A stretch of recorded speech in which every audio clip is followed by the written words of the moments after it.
Bismillah. Assalamualaikum warahmatullahi wabarakatuh. Bismillahirrahmanirrahim. Alhamdulillahi rabbil alamin. Wa bihi nasta'inu ala umuri dunya waddin.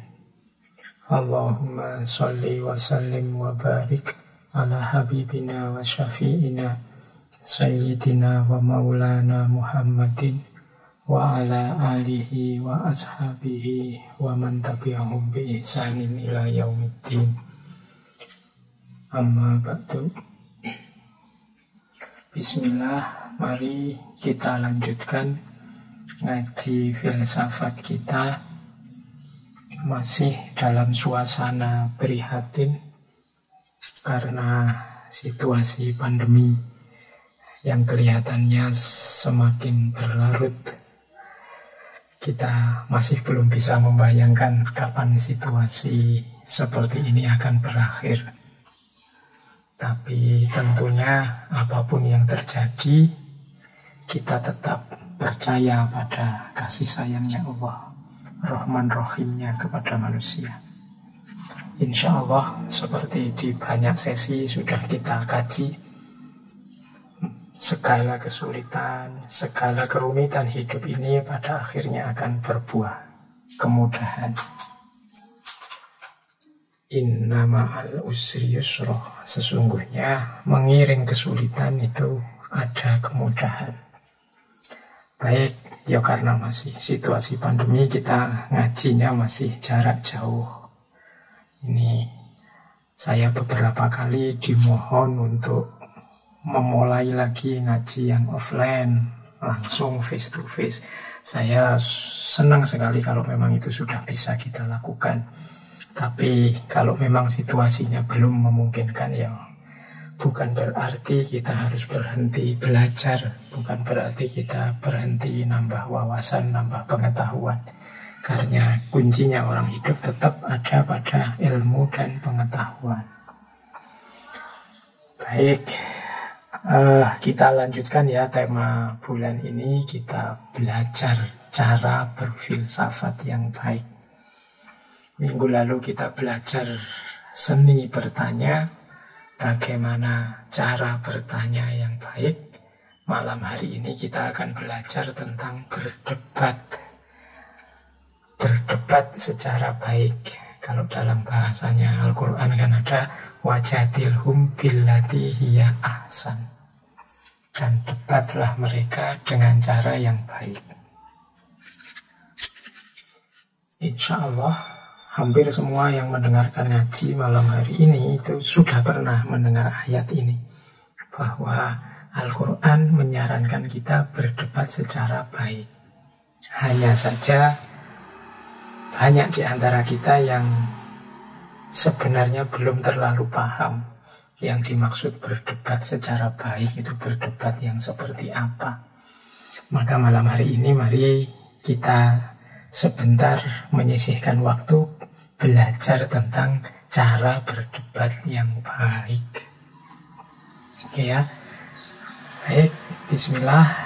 Monggo dipersiapkan segala perangkat uborampenya. Yang butuh kopi, silahkan disiapkan kopinya. Yang butuh bantal, silahkan diambil bantalnya. Yang butuh kertas sama pulpen, silahkan disiapkan juga. Bismillah, kita mulai. Yang pertama, coba kita tengok dulu mengapa sih manusia itu butuh dan harus mengalami satu peristiwa yang kita kenal sebagai debat atau jidal, atau ada yang menyebutnya jadal, atau perbantahan. Ada istilah dalam bahasa Indonesia itu perbantahan, saling membantah. Ini semacam mencari kebenaran dengan jalan menguji argumen kebenaran yang kita miliki, kita pertemukan dengan kebenarannya orang lain untuk sampai pada titik bahwa inilah yang hakikatnya benar. Entah dengan pola yang seperti apa. Nah, kalau ada pertanyaan mengapa sih perdebatan itu harus ada, Dan sadar atau tidak sebenarnya sejak kita kecil sampai sebesar ini, itu pastinya sering mengalami momen-momen perdebatan, momen adu argumen.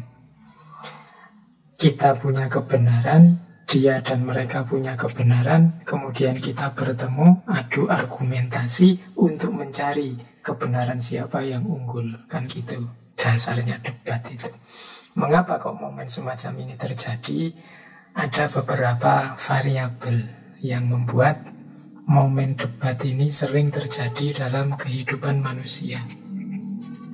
Yang pertama adalah fitrah kebenaran. Jadi manusia ini punya kecenderungan kepada kebenaran. Maka jiwanya selalu mencari, selalu mengejar dan mendekat pada kebenaran.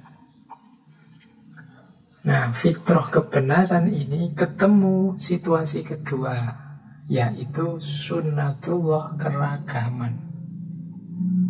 Kita mencari kebenaran, orang lain mencari juga kebenaran, kita ketemu yang menurut kita benar, mereka juga ketemu yang menurut mereka benar. Begitu kita tengok, lah kok berbeda? Kebenaranku ini, kebenaran dia kok itu ya? Nah ini dunia manusia diwarnai oleh situasi kedua ini, keragaman. Dan ini sifatnya sunnatullah, macam-macam orang itu. Kebenaran versiku mungkin berbeda dengan kebenaran versinya dia. Nah ini fitrah kita untuk menemukan kebenaran ketemu dengan sunnatullah, keragaman. Sementara, nah ini situasi ketiga. Hidup ini membutuhkan keputusan-keputusan, membutuhkan pilihan-pilihan. Yang memang bisa sih sudahlah, kita nggak usah milih, biar saja kebenaran menurutmu itu, kebenaran menurutku ini, itu bisa. Cuma kadang-kadang kita ini terus dikejar oleh pertanyaan, mana sebenarnya yang paling benar itu? Kenapa? Karena fitrah kebenaran tadi. Disitulah nanti akhirnya diputuskan, ayo deh kita uji, kita adu argumen, mana yang lebih benar dari pandangan kita yang berbeda. Jadi kebutuhan akan pilihan dan keputusan.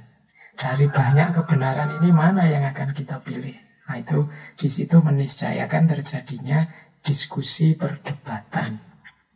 Apalagi ditambah ego dan kepentingan. Manusia itu kan ketika fitrah kebenaran tadi plus ego, maka tentu saja dia ingin kebenarannya lah yang paling benar, lebih benar, pasti benar. Nah ini plus ego.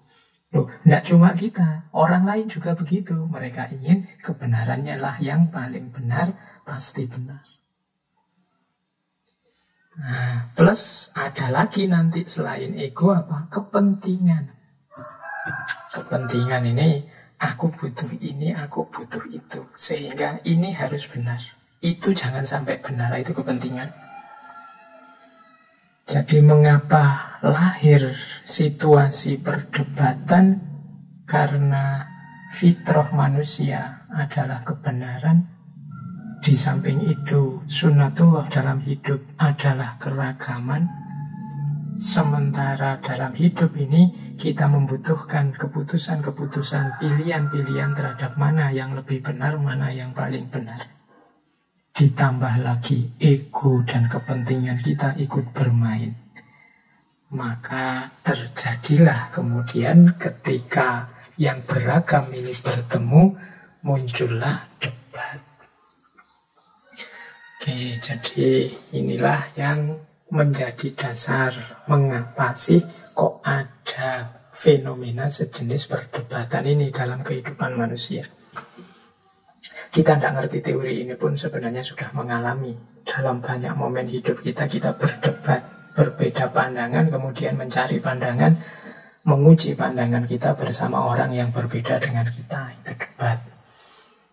Ya teman-teman mestinya sering ngalami kalau pas waktu pilkada ini, kebetulan ngaji kita malam hari ini kan bareng dengan momen pilkada.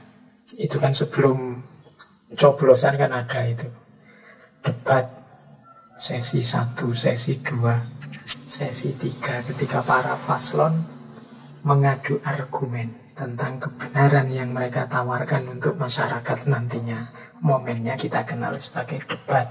Ketika presiden mencalonkan diri juga kita kenal ada debat capres dan lain sebagainya. Itu yang debat-debat resmi yang kita kenal hari ini.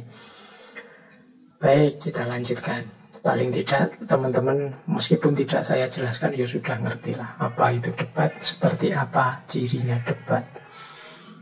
Kalau secara kategori debat itu ya ada debat yang formal, ada debat yang informal. Ada debat yang individu, ada debat yang kelompok. Kayak tadi pilkada atau capres itu kan biasanya kelompok. Ada tim yang menggodok, kemudian ada yang bagian tampil, ada yang bagian ini kelompok. Tapi sering juga sendiri-sendiri, individu. Mungkin kita debat sama teman, face to face, itu individu-individu. Nah, kalau yang formal ini biasanya lebih nyaman karena diatur, ditata, digilir siapa yang ngomong, siapa yang jawab, jawabannya diterima apa enggak, kemudian bantahan selanjutnya dan lain sebagainya. Kalau formal ini biasanya lebih tertib debatnya. Nah, yang mungkin pernah juga kita alami ini yang informal. Kalau informal ini mengalir, tidak diatur, tidak dikontrol, pokoknya ngobrol saja. Misalnya lagi nongkrong sama temenmu di angkringan, misalnya tiba-tiba membahas sopo yo teman kita yang paling cakep, temenmu bilang A, menurutmu padahal yang paling cakep yo B. Terus debat, satu pakai argumen apa, yang satu pakai argumen apa, yang satu ngomong fisiknya, yang satu ngomong hatinya, ya macam-macam. Ini debat informal, tidak dikontrol. Jadi tidak diatur kayak debat capres atau debat pilkada, tidak ada moderatornya. Nah ini yang informal ini biasanya mudah tergelincir menjadi debat kusir. Istilahnya debat kusir. Saya tidak tahu mengapa yang diambil analogi itu kusir. Debat kusir ini sering diartikan debat yang tidak ada gunanya. Jadi debat yang ngeyel, tidak ada keputusan akhir. Jadi istilahnya debat kusir. Ini juga perlu diteliti. Mengapa kok yang jadi korban analogi kusir? Ada buku yang pernah saya baca itu ceritanya debat kusir itu ya karena zaman dulu itu kan alat transportasinya kusir. Delman yang sopirnya adalah seorang kusir atau sais. Nah ini para kusir ini biasanya kan nongkrong bareng-bareng jejer-jejer sambil menunggu penumpang. Nah waktu nunggu penumpang ini terus mau sambil ngobrol-ngobrol. Nah obrolannya ya versi mereka yang seringkali sifatnya debat, yang tidak ada ujung pangkalnya, ngomong ngalor ngidul tidak jelas. Itu kemudian disebut sebagai debat kusir. Ya mungkin begitu kalau situasi hari ini kan tidak ada lagi, jarang ya Delman, sekarang adanya Gojek, Grab. Ya semoga istilahnya nggak diganti jadi debat Gojek atau debat Grab. Yang ada memang istilah debat kusir. Yang saya ingat itu ada cerita mengapa disebut debat kusir. Terus ada yang bilang begini, jadi dulu itu waktu ngobrol-ngobrol, nah salah satu kuda dari miliknya kusir ini, kudanya kentut. Nah begitu mendengar kentutnya kuda, yang punya kuda bilang, wah kudaku ini masuk angin. Nah temannya kusir yang lain bilang, wah salah kamu, kudamu bukan masuk angin tapi keluar angin. Yang satu ngeyel, ya enggak, dia kentut itu ya berarti dia masuk angin, kata yang punya kuda. Yang ngeritik tadi juga ngeyel, lu ya jelas keluar angin kok disebut masuk angin. Ngeyel, dua orang ini saling ngeyel dan enggak selesai-selesai. Nah itu ilustrasinya debat kusir. Kalau teman-teman pernah ngalami debat yang semacam ini, saling ngeyel, nah itu disebut debat kusir. Ada lagi cerita begini untuk mengilustrasikan debat kusir itu. Kalau kita naik delman atau andong, itu kan kusirnya menghadap ke depan. Yang di depan dia itu pas pantatnya kuda. Sementara penumpangnya ada di belakang, menghadap ke samping. Jadi mereka bisa melihat pemandangan yang indah. Nah ini ketika mereka ini ngobrol, yang Yang kusir ini ya mengeluh karena pemandangannya jelek sekali. Dia hanya melihat pantatnya kuda. Sementara para penumpang ini senang karena melihat pemandangan indah di sekeliling. Jadi yang satu merasa pemandangannya jelek, yang satu merasa pemandangannya indah. Terus debat di situ, diskusi. Tiada akhir karena ya masing-masing perspektifnya berbeda karena posisi duduknya juga berbeda. Di situ lahir debat kusir. Ya saya tidak tahu jelasnya bagaimana, tapi ini sudah idiom, namanya istilah untuk jenis debat yang saling ngeyel, tidak jelas, masing-masing merasa benar, tidak ada keputusan akhirnya, cuma buang-buang waktu saja. Argumennya kadang dibikin-bikin, dibuat-buat, yang penting menang. Nah, ini jenis debat kusir. Ya, kalau secara ilmiah maupun secara etis kita disarankan untuk tidak debat kusir. Mengapa? Yang pertama karena debat kusir itu sering lebih memperkeruh masalah daripada menyelesaikan masalah. Jadi orang tidak mentarget menemukan kebenaran atau sampai pada kebenaran, tapi targetnya adalah musuhnya kalah, lawan debatnya kalah, hanya itu. Ini biasanya terus hanya nambah masalah saja. Yang kedua, debat kusir itu justru menunjukkan kita tidak pinter, menunjukkan kita tidak cerdas. Jangan dikira orang ngeyel tidak bisa disalahkan itu kelihatan pinter. Coba tanyakan teman-temanmu, kalau ada punya teman atau sahabat yang ngeyelan, tidak iso dikandani sama sekali, tidak iso dinasehati, dia merasa benar sendiri terus. Justru itu menunjukkan kesan bahwa dia sebenarnya tidak terlalu pintar. Yang ketiga, debat kusir itu kadang-kadang tidak sadar hanya menjatuhkan harga diri kita sendiri. Orangnya pintar sih sebenarnya, tapi begitu tampil di TV gaya debatnya debat kusir. Ingin menang sendiri, terus ingin, pokoknya yang lain harus salah, terus harus jelek. Akulah yang selalu baik dan bagus. Nah itu kadang malah menjatuhkan harga dirinya sendiri, menjatuhkan nilai dirinya sendiri. Kadang-kadang, tidak selalu, tapi ya kemungkinan bisa begitu. Karena kita sendiri kalau nonton orang ngeyel tidak bisa disalah gitu kan, ya jengkel. Terus jelas-jelas salah kok masih tidak mau disalahkan, itu kan terus jengkel. Nah harga dirinya jatuh. Kemudian ya pastinya muncul masalah baru. Dan yang terakhir yang lebih tragis, mengapa jangan debat kusir itu karena seringkali debat kusir itu hanya membuang-buang waktu. Jadi 2-3 jam habis tapi tidak ada hasilnya. Terus apa keputusannya? Terus mana kebenarannya? Semuanya tolak-tolak, wong tadi cuma targetnya ingin menang. Nah, maka sebelum kita masuk ke seni berdebat yang baik, ini saya ingatkan, semoga perdebatan-perdebatan yang kita lakukan setelah ini bukan debat kusir. Debat asal ngeyel, tidak pakai argumen, targetnya hanya biar musuhnya kalah, lawan debatnya ngaku kalah. Baik, ini pesan di awal. Terus kita lanjutkan lagi sekarang dengan sebelum masuk ke seni debat juga, ini kebetulan saya bawa ada beberapa ayat Al-Quran tentang jenis-jenis debat atau mujadalah yang dilarang. Dilarang itu berarti hindari, jangan debat yang polanya seperti ini. Yang pertama apa? Jangan berdebat untuk meruntuhkan kebenaran. Ini dalilnya bisa ditengok Al-Quran surat Al-Mu'min ayat 5. Wajadalu bil batili liyudhidu bihil haqqo fa'akhadtuhum. Jadi dan mereka berdebat untuk kebatilan demi menghancurkan kebenaran. Fa'akhadtuhum, ini firman-Nya Allah, maka aku menyiksa, menghukum mereka semua. Nah, jangan sampai ya, kalau sudah tegas kebenarannya, tidak usah debat. hanya akan menghabiskan waktu, khawatirnya malah membuat kita geser dari kebenaran. Jadi kalau buktinya sudah nyata, sudah terang, sudah jelas, ya sudah.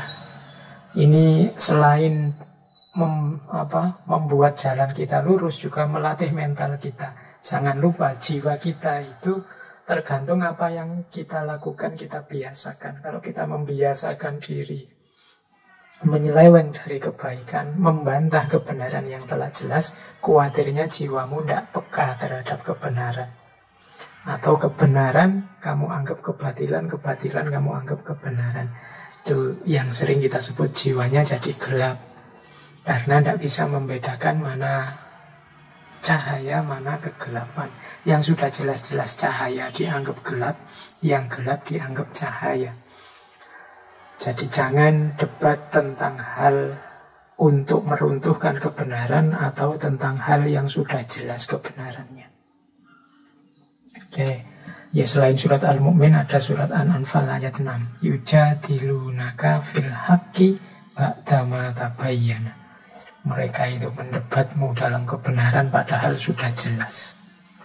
Jadi jangan debat untuk meruntuhkan kebenaran, jangan debat untuk hal yang sudah jelas kebenarannya. Kemudian yang ketiga, jangan debat tanpa punya bekal ilmunya. Jadi ini disebut oleh Allah dalam surat Ali Imran ayat 66. Ha antum haula'i hajajtum fi malakum bihi ilmun. Inilah kalian yang berhujjah, berdebat tentang apa yang kalian tahu. Falima tuhajjuna fima laisa lakum bihi ilm. Lalu mengapa kalian juga berdebat tentang apa yang kalian tidak punya ilmunya? Jadi manusia itu memang fitrahnya mencari kebenaran, sehingga kadang-kadang ya saling berdebat, mengadu argumen menemukan kebenaran. Tapi dengan ilmu sebagai bekalnya. Jangan falima tuhajjuna fima laisa lakum bihi ilm. Maka mengapa engkau kok mau-maunya saling berdebat padahal tidak punya ilmunya? Akhirnya seperti tadi, ngomong ngalor ngidul tidak jelas. Kebenarannya tidak ketemu, cuma dapat capek dan hilang waktu, eman-eman waktunya. Jadi sebelum masuk ke seni debat, mari diingat-ingat kalau memang sudah benar, jangan diruntuhkan dan tidak usah diperdebatkan. Kemudian berdebatlah hanya dengan ilmu.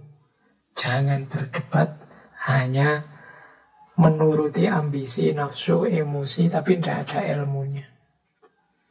Makanya Al-Quran wanti-wanti wajadilhum billati ya ahsan. Debatnya yang baik. Debat yang baik berarti syarat pertama harus ada ilmunya. Yang merasa bukan kompetensinya, yang merasa tidak punya bekal ilmu, seyogyanya tidak usah ikut-ikutan bantah, ikut-ikutan debat. Ini tradisi semacam ini menurut saya belakangan mulai marak sejak era medsos. Tradisi ketika orang mengomentari apapun, membantah apapun, mendebat apapun, padahal dia sendiri bukan ahlinya. Dia tidak punya kompetensi, tidak punya ilmu di bidang itu. Kita harus mampu ngerem, menahan diri. Jadi hari ini itu kan memang senjata yang paling ampuh yang harus kita miliki adalah rem. Yo, hasrat untuk komen, hasrat untuk ikut bantah, hasrat untuk ikut menguji kebenaran itu kadang-kadang ya muncul karena postingan yang tidak karu-karuan. Tapi kita harus sadar siapa kita, kompetensi kita, dan lain sebagainya. Kadang-kadang tidak cuma ini bidang saya apa enggak. Saya menguasai tidak materi itu. Bidang saya sih, tapi kalau tentang bab itu saya tidak ahli. Nah, itu kita juga harus sadar tentang itu. Oke, jadi jangan meruntuhkan kebenaran, jangan memperdebatkan yang sudah jelas benar. Kemudian yang ketiga, jangan berdebat kalau tidak ngerti ilmunya. Nah, saya tambahi lagi pesan dari Imam Syafi'i yang kemarin bulan lalu kita bahas itu kan ada satu slide tentang debat dari Imam Syafi'i. Saya buka lagi sebentar malam hari ini. Jadi ada 2 quote yang bulan lalu saya angkat berhubungan dengan debat dari Imam Syafi'i. Kata Imam Syafi'i, termasuk menghinakan ilmu yaitu berbantah-bantahan dengan setiap orang yang membantahmu dan berdebat dengan setiap orang yang mendebatmu. Ini nasihat Imam Syafi'i yang pertama untuk kita. Debat itu mungkin salah satu metode kita menemukan kebenaran, tapi juga jangan segalanya dibantah dan didebat. Tidak harus kita meladeni ajakan siapapun yang ngajak kita debat. Hari ini di medsos itu kadang-kadang saya tiba-tiba ada postingan-postingan yang nantang debat. Kalau mengikuti Imam Syafi'i, ya, tidak semua orang yang nantang debat, mengajak debat, kita layani, kita ladeni. Jadi khususnya untuk hal-hal yang sudah kita pastikan, kita yakin kebenarannya. Seperti tadi. Kalau saya sudah yakin kebenarannya, tidak butuh lagi pengakuan orang atau kesetujuan orang tentang kebenaran yang saya yakini. Nah, ini menghemat energi. Karena kadang-kadang untuk hal yang pokok yang sudah kita yakini kebenarannya, kemudian kita diskusi, berdebat, akhirnya kita kacau sendiri, ragu sendiri, tidak menemukan kebenaran baru, tapi justru menghancurkan keyakinan kebenaran kita yang lama. Ini maka hati-hati, tidak setiap ajakan debat harus kita ladeni. Kalau memang terpaksa, ya kita lakukan billati hiya ahsan. Itu prinsip pertama dari Imam Syafi'i yang diwanti-wantikan kepada kita. Kemudian nasihatnya Imam Syafi'i selanjutnya adalah, aku tidak akan pernah berdialog dengan seseorang dengan tujuan aku lebih senang jika ia berpendapat salah. Jadi menurut Imam Syafi'i, kalau kita memang harus debat dengan orang lain, pastikan tujuannya adalah menemukan yang lebih benar, bukan mencari salahnya lawan debatmu. Jadi kadang-kadang kan fokus kita itu mengalahkan, mencari kesalahannya lawan debat. Bahkan bila perlu dipublikasikan, inilah salahnya, betapa bodohnya dia, betapa sesatnya dia. Semoga bukan itu tujuannya. Saya masih ingat, mungkin dulu pernah saya sampaikan bagaimana perdebatan antara Imam Ghazali dan Ibnu Rus yang melahirkan Tahafutul Falasifah dan Tahafut. Ini kan debat tertulis yang sering kita sebut sebagai polemik. Jadi Imam Syafi'i ini mengkritik para filosof Muslim peripatetik seperti Al-Farabi dan Ibnu Sina. Tapi Imam Syafi'i tidak menulis kitabnya dengan judul Tahafutul Ibnu Sina atau Tahafutul Al-Farabi, tapi Tahafutul Falasifah. Karena memang targetnya tidak menjatuhkan orang, tapi menemukan kebenaran. Demikian pula Ibnu Rus. Ibnu Rus juga tidak memberi judul Tahafutul Imam Ghazali, tapi Tahafutul Tahafut. Kaconya, rancunya kitab Tahafut. Nah, ini berarti yang dikritik ya beberapa gagasan dari kitab Tahafut, bukan orangnya. Jadi sama sekali tidak ada pretensi, ambisi untuk menjatuhkan orang. Tapi ini seakan-akan Ibnu Rus ini mau bilang, kritikku kepada beberapa gagasannya Imam Ghazali di kitab Tahafut. Nah, bukan sesatnya Imam Ghazali atau sesatnya Ibnu Sina. Jadi ini meluruskan kebenaran-kebenaran. Ibnu Sina yang mungkin banyak dikritik, kan tidak semuanya gagasan-gagasannya jelek atau gagasan-gagasannya negatif. Imam Ghazali juga begitu, meskipun dikritik Ibnu Rus. Ini yang mengkritik Imam Ghazali kan Ibnu Rus dengan tahafutnya itu kan juga kontribusinya besar. Tidak berarti ketika ada kitabnya yang dianggap tidak pas misalnya, kemudian yang dianggap sesat orangnya, tapi ya hanya beberapa gagasan dari kitab itu.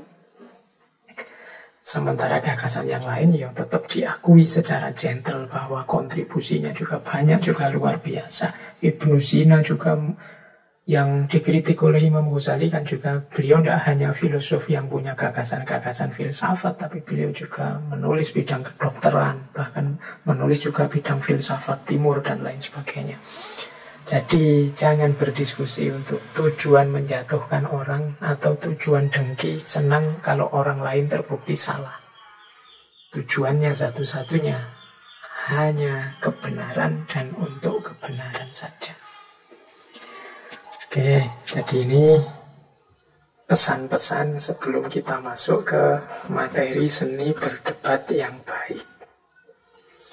Oke, kita lanjutkan sekarang. Nah, ini mulai masuk ke materi berdebat yang baik. Pertama-tama, sebelum berdebat, pastikan kita beres dalam beberapa hal yang menjadi bekalnya orang debat. Ini penting. Kalau kita tidak ngerti bekalnya orang debat, langsung saja debat, ya kemungkinan jadinya debat kusir. Kemungkinan ngomongnya ngalor ngidul, tidak fokus. Oke, di catatan saya ada 6 hal yang harus kita kuasai sebelum kita terjun berdebat. Yang pertama apa? Niat dan tujuan. Ini harus kita pahami. Jangan sampai debat hanya debat untuk debat. Yang penting gegeran, yang penting rame, kemudian viral, kemudian ratingnya naik, kemudian dapat follower banyak, dan seterusnya. Nah, tujuannya tetap harus kita tegaskan. Ya kalau tadi menurut Imam Syafi'i ya tujuannya kebenaran. Ya mungkin ada lagi yang dalam koridor kebenaran dan kebaikan boleh. Misalnya kegiatan diskusi kita, debat talk show kita sore hari ini tujuannya adalah biar orang Indonesia semakin rukun, tidak ngamuan. Nah itu jelas sejak awal. Atau ini untuk membongkar yang keliru-keliru yang selama ini kita lakukan. Nah, ini jelas tujuannya. Jadi di depan sebelum debat dimulai coba ditegaskan lagi. Ini debat ini tujuannya apa? Kalau ini sebenarnya ingin kita menguji, saling mengalahkan, saling menjatuhkan. Kalau sudah di depan kok niatnya sudah itu, mending sudahlah, tidak usah dilanjutkan.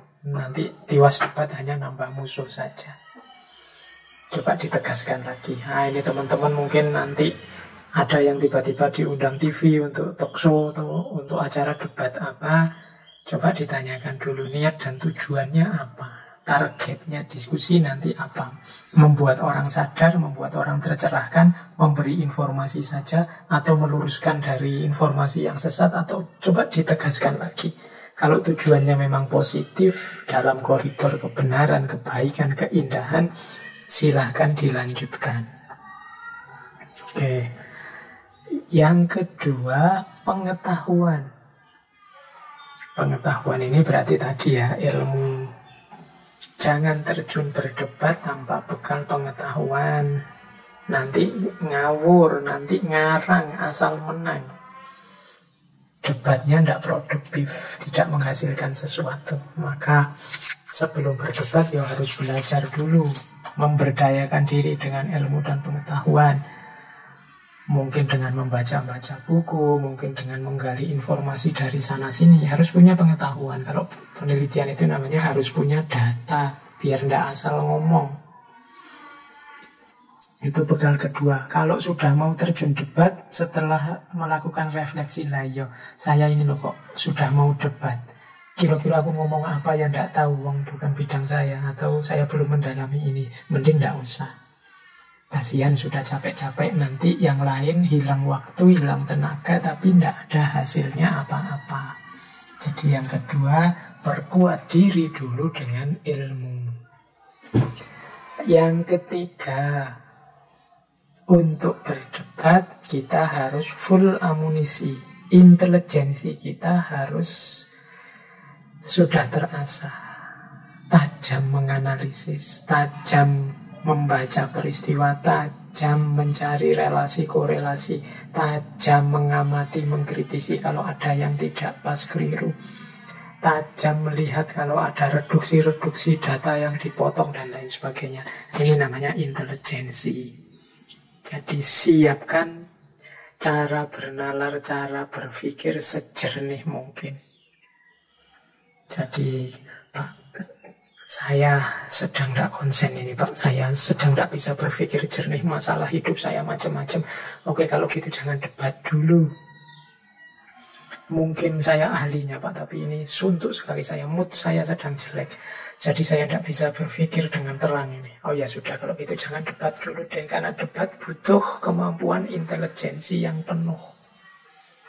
Tidak hanya akal, mungkin nuraninya juga harus hidup, nalurinya, imajinasinya, intuisinya, harus semuanya hidup. Maka kalau memang merasa tidak di level atau di mood yang cocok untuk debat, ya jangan debat. Jadi siap secara intelijensi. Siap intelijensi dilengkapi juga dengan siap emosi. Mentalnya siap. Kalau dikritik orang tidak down. Kalau disebut pendapatnya salah dan memang terbukti salah, ya siap menerima. Dan lain sebagainya. Itu urusan emosi. Jangan sampai kita diskusi emosinya tidak siap. Orang ngomong berbeda dengan kita, batin kita panas. Orang mengkritik pandangan kita, kita tidak terima. Kita ngambil gelas, kita siram wajahnya. Nah, itu berarti emosinya tidak siap untuk berdebat. Kalau memang tidak siap, nanti dulu, jangan sekarang debatnya. Bereskan dulu emosinya. Jangan sampai debatnya selesai, masalah tidak selesai, malah nambah masalah baru. Karena emosi kita yang tidak terjaga. Jadi teman-teman, jangan dilupakan, ini bekal penting dalam debat biar tidak kontraproduktif upaya kita menemukan kebenaran. Selain emosi yang harus beres, jangan lupa juga teknik berdebat. Teknik itu mungkin retorikanya, mungkin strategi menyampaikan argumentasinya, mungkin cara meyakinkan orang terhadap kebenarannya, atau cara menunjukkan kekurangan, kekeliruannya lawan debat, dan lain sebagainya. Ini namanya teknik. Ya punya sih ilmu memang bidangnya, berpikirnya juga jernih, emosinya juga stabil. Sayangnya tidak taktis. Menyampaikan kebenarannya tidak diatur dengan baik, sehingga orang malah tidak paham dia ini ngomong apa sih yo. Yang dia sampaikan ini apa sih, orang tidak tersentuh sama sekali, orang tidak ngerti yang dia omongkan, atau orang gagal paham terhadap kebenarannya. Ini jadinya malah blunder. Maunya menunjukkan kesalahan lawan debat, malah yang kebongkar kesalahannya sendiri, yaitu berarti salah strategi. Maka sebelum debat, teman-teman harusnya sudah bisa merancang skenario. Oh, nanti saya akan membicarakan tema ini. Awalnya ringkes saja sekitar 2-3 menit.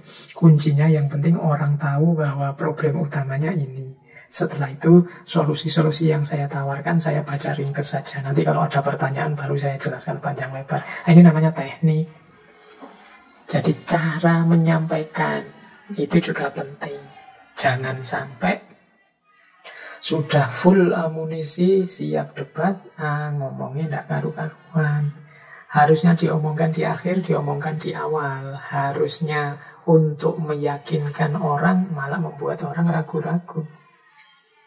Jadi, selain emosi, intelijensi, pengetahuan, juga harus tekniknya diperbaiki. Dan bekal debat yang keenam, jangan dilupakan, akhlak atau adab. Kalau ini mungkin sesuatu yang inherent di semua isu, di semua aktivitas kemanusiaan apa saja, jangan lupa akhlak dan adab. Etika dan etiket. Moralitas dan sopan santun. Jadi wong kita ini berdebat itu kan antara manusia dengan manusia. alat yang menghubungkan manusia dengan manusia itu ya tidak selalu akal, tapi ada juga nurani, ada juga naluri, ada juga intuisi, imajinasi. Sehingga ini kalau tidak diiringi dengan akhlak dan adab yang baik, ya kemungkinan fokus kepada kebenarannya tertunda. Misalnya ya, niatnya sudah benar, pengetahuannya sudah benar, intelijensinya tajam, emosinya stabil, tekniknya luar biasa. Tapi akhlak dan adabnya rusak. Mungkin isinya maki-maki orang, mungkin isinya membuat orang sakit hati. Memang secara sengaja biar orang yang berbeda dengan dia merasa minder, merasa rendah, merasa sakit hati. Nah ini kan minusnya ada di akhlak dan adab. Nah, itu juga bisa merusak debat. Wong debat itu kan biasanya gimana caranya orang tertarik mengikuti kita. Saat kita berdebat, orang seperti tersadarkan, oh iya yang benar itu, yang baik itu. Terus kebenaran kita diikuti. Kan ini tujuannya debat. Itu kalau minus akhlak dan adab, ini kita bisa-bisa malah jauh dari tujuan debat tadi. Maka jangan lupa akhlak dan adab. Nanti di belakang beberapa saya beri paparan tentang akhlak dan adabnya orang yang sedang berdebat. Tapi pertama-tama kita sadari dulu bahwa sebelum kita berdebat, pastikan 6 hal ini beres. Yang pertama, niat dan tujuannya beres, pengetahuannya memadai, intelijensinya tajam, emosinya stabil, terkontrol, tekniknya tepat, akhlak dan adabnya terpenuhi. Insya Allah, kalau bekal kita maksimal di 6 ini, ya kita akan memenangkan debat. Kebenaran yang akan menang. Jangan lupa, kemenangan debat kita itu berarti menangnya kebenaran, bukan jatuhnya lawan debat kita. Baik, jadi sampai di sini semoga mulai tergambar bagaimana cara berdebat yang baik. Saya membawa sebuah quote ini. Yang quote ini mungkin semoga memberi semangat kita untuk berdebat dengan baik. Quote ini agak panjang, 3 kalimat. Yaitu yang pertama, kalau engkau belum yakin 100% dengan pengetahuanmu, jangan berdebat.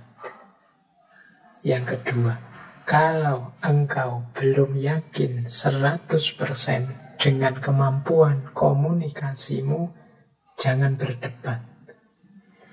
Yang ketiga, kalau engkau belum yakin 100% dengan kontrol emosimu, jangan berdebat. Nah, ini 3 quotes, 3 kata mutiara. Semoga bisa kita ingat-ingat sebelum berdebat. Kalau kita belum 100% yakin bahwa pengetahuan kita memadai untuk berdebat, ya jangan berdebat. Saya Pak, kalau tentang problem ini sudah ya kira-kira 75% lah saya paham materinya. Lu nanti kalau lawan debatmu mempertanyakan yang 25% itu gimana, yang pas kamu tidak tahu. Nah, kamu bunuh diri nanti. Ya tugasmu sebelum debat sekarang ya kuasai juga yang 25%. Karena kalau tidak, ya engkau sedang bunuh diri dalam perdebatan itu. Yakinkan bahwa engkau sudah menguasai sepenuhnya pengetahuan yang dibutuhkan untuk materi yang akan engkau berdebatkan. Demikian juga kemampuan komunikasi. Kan ada di antara kita, Pak, saya kalau materi paham, Pak, cuma menyampaikannya itu saya susah. Kadang-kadang apa yang dipikiran dengan apa yang keluar di mulut beda, Pak. Oke, kalau memang masih merasa begitu, ya latihan dulu deh. Coba jangan berdebat dulu, jangan tiba-tiba turun ke lapangan untuk berdebat. Kuatirnya nanti malah tidak karu-karuan, debatnya tidak produktif. Wong mengungkapkan kebenarannya tidak mampu, jadi nanti kebenarannya tidak tampak. Jadi yang kedua, kalau engkau belum yakin 100% dengan kemampuan komunikasimu, jangan berdebat. debat. Yang ketiga, kalau engkau belum yakin 100% dengan kontrol emosimu, jangan berdebat. Coba diukur nanti dalam perdebatan itu kira-kira bisa emosi enggak kita. Pak, orang itu Pak, kalau ngomong nyelekit terus, pengen nonjok kepalanya saja Pak saya. Berarti engkau ada di wilayah yang emosimu tidak terkontrol. Kalau gitu jangan debat dengan dia, nanti tonjok-tonjokan beneran. Kecuali engkau sudah yakin bisa mengontrol emosimu 100%. Tidak apa-apa Pak, saya tahu dia kalau ngomong menyakitkan hati, nyelekit, tapi saya sudah biasa, telinga saya sudah kebal dengan itu. Saya tetap tidak akan terdistrak, saya tidak akan terpalingkan dari kebenaran. Oke, kalau memang sudah yakin, mampu, siap, ayo debat. Kemampuan komunikasi, kontrol emosi, dan penguasaan pengetahuan. Pastikan kita sudah yakin 100% punya kompetensi di 3 wilayah itu. Baru kemudian kita berdebat. Oke, terus. Kemudian ada beberapa faktor yang membuat debat kita akan sukses dan menang. Ini unsur-unsur yang harus kita perhatikan sebelum kita berdebat. Titik-titik ini bisa membawa kita kepada kemenangan. Yang pertama apa? Pemahaman yang jelas ya. Kemampuan memahami yang tinggi. Jadi baik memahami gagasan kita maupun memahami gagasan lawan debat kita. Kalau kemampuan pemahaman kita tidak bagus, nanti lawan debat ngomong apa, kita pahami apa, terus kita bantah ternyata salah. Nah, itu membuat kita jatuh. Jadi harus full konsentrasi dan mampu memahami dengan baik. Jadi mampu menangkap dengan baik. Yang kedua, kejelasan. Kejelasan ini, kalau tadi pemahaman itu kemampuan kita menerima, kalau kejelasan ini hubungannya dengan kemampuan kita menyampaikan. Jadi banyak diskusi jadi kacau karena kita merasa benar, tapi kita menyampaikannya tidak jelas. Sehingga orang juga tidak menangkap kebenaran kita. Akhirnya kita dibantah, kita dianggap salah, dan kita tetap tidak terima karena kita merasa benar. Ngeyel, saling debat. Padahal ternyata masalahnya terdapat pada ketidakmampuan kita menyampaikan kebenaran. Atau bahasa lainnya, ketidakjelasan kita. Maka kunci sukses debat diantaranya adalah kejelasan. Jadi selain pemahaman juga ada kejelasan. Oke, jadi ini faktor-faktor kesuksesan debat. Yang ketiga, bukti atau argumen. Secara umum ya yang paling membuat orang yakin dan menerima kebenaran kita itu adalah argumen, alasannya. Mengapa harus begitu? Mengapa ini penting? Nah, ini nanti hubungannya dengan argumen, bukti-bukti. Semakin canggih kita menunjukkan bukti-bukti kebenaran kita, semakin dekat kita dengan keberhasilan. Ya tentunya bukti itu pertama-tama bukti yang masuk akal, kemudian bukti yang otoritatif, kemudian bukti yang diterima oleh semua pihak. Kadang-kadang kita mengajukan bukti yang hanya kita saja yang terima, lawan debat kita tidak terima. Itu kurang kuat. Yang kuat itu yang diterima semuanya. Jadi ketika kita berdebat, ajukan bukti yang diterima semuanya. Ajukan bukti yang memang otoritarianistik. Jadi otoritarian itu dia punya otoritas di bidangnya. Argumen itu bisa diterima karena punya otoritas, misalnya membicarakan akhlak seorang sufi, terus kalian mengajukan coba kita cek kitab Ihya Ulumuddin. Nah, ini kan secara umum diterima sebagai memiliki otoritas. Atau tentang kesehatan, kemudian kita ajukan pendapatnya dokter siapa, ini punya otoritas. Jadi bukti yang diterima semuanya dan kuat. Ini kunci suksesnya debat kita. Emosi. Kalau ini tidak perlu saya ulang-ulang penjelasannya. Semakin kita kelihatan stabil, mampu menguasai emosi, semakin insya Allah kita bisa unggul dalam debat. Kemudian yang kelima, falasi. Falasi ini kesalahan-kesalahan berpikir, kesalahan-kesalahan menganalisis. Kalau ini saya tidak bisa menjelaskan banyak. Ada sesinya sendiri, bahkan kemarin saya nulis satu buku itu yang berhubungan dengan falasi, kesalahan berpikir. Ini juga nanti jadi kunci penting. Tidak hanya dalam konteks kita harus hati-hati agar tidak melakukan kesalahan, tapi bisa juga jadi senjata kita untuk mengidentifikasi kesalahan berpikirnya lawan debat kita. Ini falasi. Oh, sampean argumennya menurut saya tidak kuat karena sampean geser dari orangnya, geser dari gagasannya menuju orangnya. Nah, ini falasi namanya. Saya tidak setuju pendapatnya dia karena dia baru mahasiswa semester 3. Nah, ini ada falasinya jelas, namanya ad hominem. Dari pikiran geser ke orang. Nah, itu kalau kalian ketemu lawan debat yang argumennya begitu, tinggal ditunjukkan kesalahannya. Nah, misalnya lu hubungannya apa dengan mahasiswa semester awal. Yang penting kan pikirannya masuk akal, pikirannya argumentatif misalnya. Ini menunjukkan kesalahan berpikirnya dia. Nah, ini perlu dikaji secara khusus tentang kesalahan-kesalahan berpikir.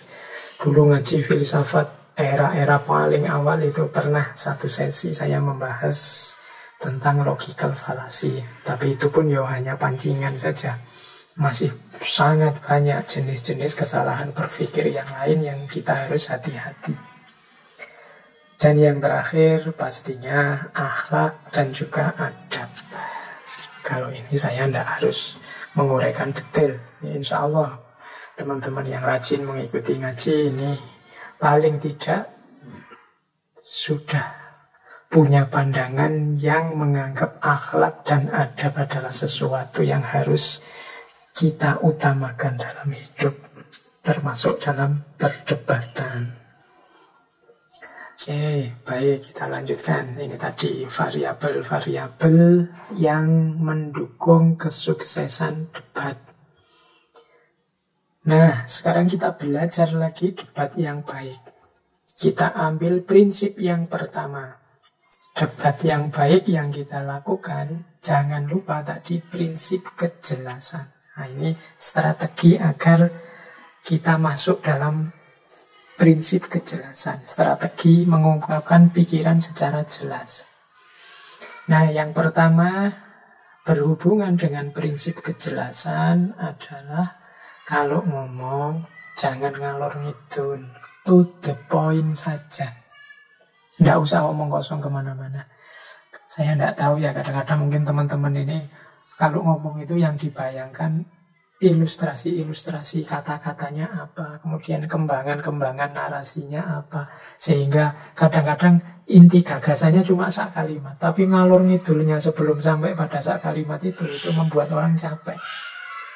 Jangan lupa, jadi narasi-narasi tidak jelas, omong kosong, ngalor ngidul itu kadang-kadang mengaburkan kebenarannya, berlawanan dengan prinsip kejelasan.